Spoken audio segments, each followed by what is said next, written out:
Last month, we did a really small, socially distanced event for some close fans in the town in which I reside, Los Angeles. We'll call it Matthew's tiny COVID Delta variant show.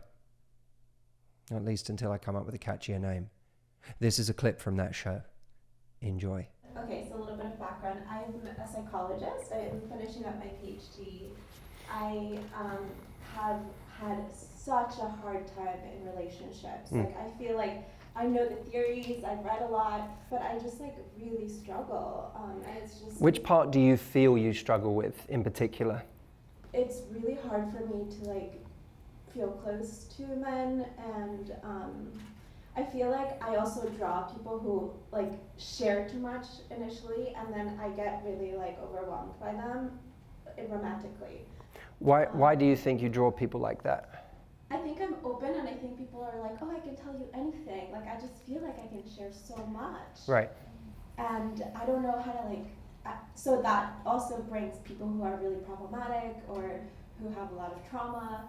And I'm here because I'm just like, what can I do to change that? And to like... Tell me a little more about the being, you know, because it's an interesting contrast, right? You saying that people, they come forward and they suffocate me with information and oversharing, but you said you find it hard to get close to men. What did you mean when you said that? Or did you just mean that your reaction to the oversharing is to pull back? It's to pull back, but also to connect, to like really build on relationships, to like not, whenever I see something wrong, I immediately like leave. I don't like to like work through things. I see. Yes. Can I just say I have the same problem? Yeah. I was going to mention it because I'm a behavior analyst, and I just had a date the other day, and the guy just told me his whole life story, and I was like, I know I'm a good listener, but kind of scared to right? Like, and then I'm like, no, because then I'm like analyzing everything. I'm like, no, why? It's too much, too soon. And then I don't know, just like you, I was like, oh my God, am I the only one? I guess I'm not. No. It's like torture. It's like, no, I don't want to fix you, stop. And it's always the needy guys, and I'm like, it really is. Yeah. And I feel like almost now that I'm finishing my PhD, that almost makes men more intimidated, and they're like, you're a psychologist, or you like do this kind of work. Like, absolutely, like I can't handle it. I was like saying, I'm gonna, because I used to be a hairstylist, so I'm like, should I just say I'm a hairstylist? I'm not like analyzing your every move. Like, I don't even know what to say anymore. When people are intimidating, they're usually not connecting. When we're sitting with someone and we're curious about them, when we're impressed by them, the being intimidating part tends to dissolve because someone feels like, oh wow, this person thinks I'm impressive, or they think I'm interesting, or they think there's something about me.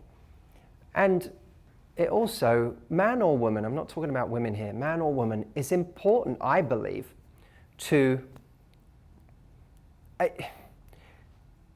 we tend to lead with the weapon we're most comfortable wielding. Right? We all have our weapon of choice. Think for a moment, everyone in this room, what your favorite weapon, the sword you feel best swinging is. Right? Everyone's got it. For some women, it's like being ultra sexy. That's the sword they wield. And then that person comes to me and says, you know, men only see me in one way.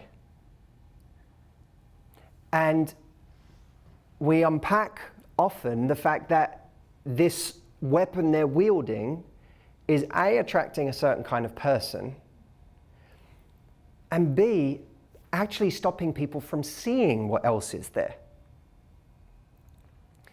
When people are intellectual, or they've done, you know, they've been to an amazing college, or they've had, then that tends to be the weapon that they're most comfortable wielding. So they'll often walk into situations armed up as the intellect. My suspicion is that you're using the weapon that's comfortable to you, which may be deep conversation. Yes. And then when they meet you there and say, okay, deep conversation mode, you keep asking questions because you go, well, at least we're talking. I guess we're talking. I guess we're connecting. So another question, another question, another question. And then at the end of it, you go, why are they telling me so much information?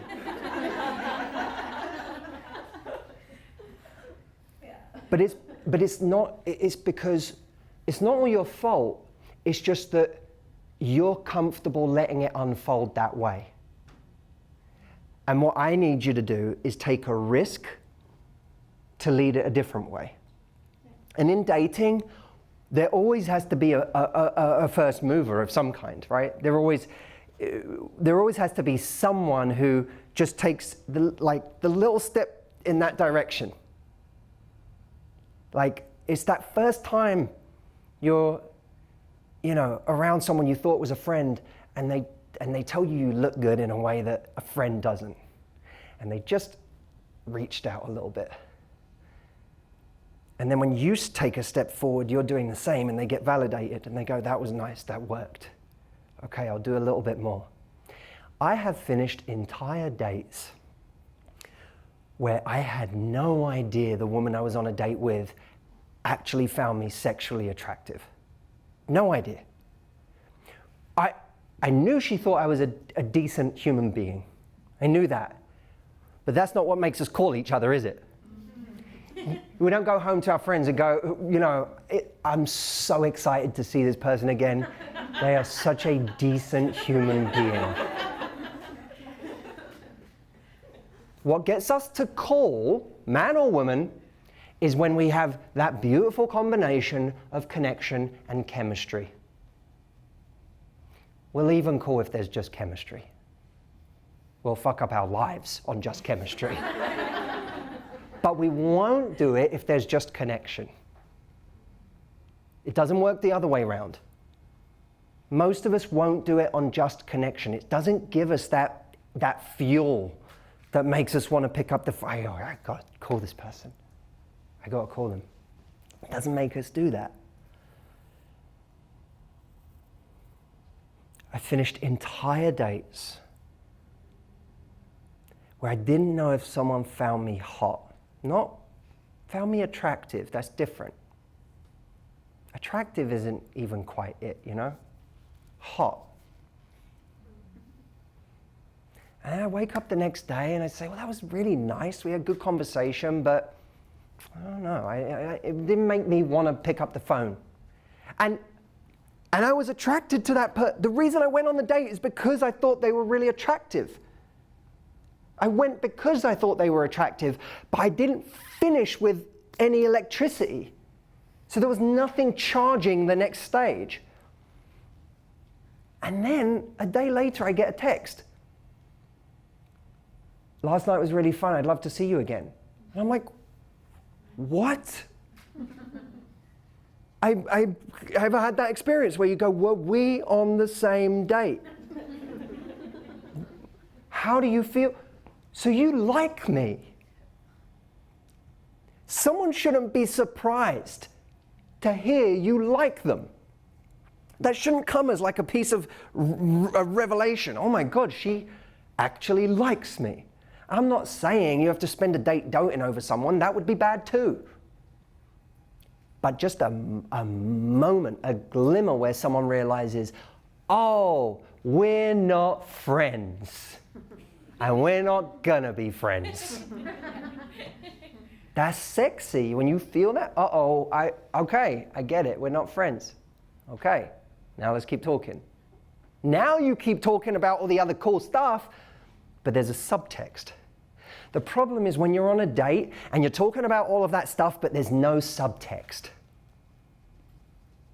Now you're just in conversation. So, biggest advice for you, for anyone, for all of us, what's the weapon I am most comfortable wielding, and how is that weapon hurting me? How is it hurting me?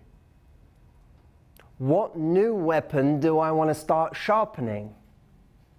and bringing out, even slowly, in small ways. But I promise you, you bring out a different, you just brandish a different weapon for a moment, and you'll start getting different reactions.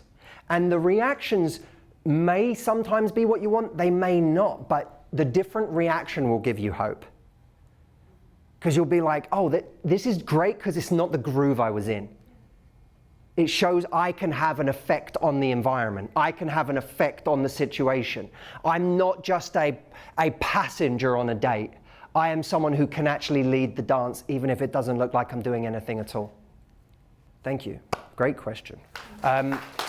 Before you swan off into your life today, doing whatever it is you do when you don't live here with me, I have something you might be interested in. Did you know that I have a club, a group of people that every month I work with, not just on their love lives, but on their love for life, on their relationship with themselves, on their relationship with life itself. It is like a gym for your psychology, your emotions, and your confidence. And it goes way deeper than we can here in a 5 or 10-minute video. And I get the chance to live coach people, to answer questions, to do live demonstrations. If you haven't tried it yet, there's a 14-day free trial so that you can join risk-free and decide after a couple of sessions if you want to continue.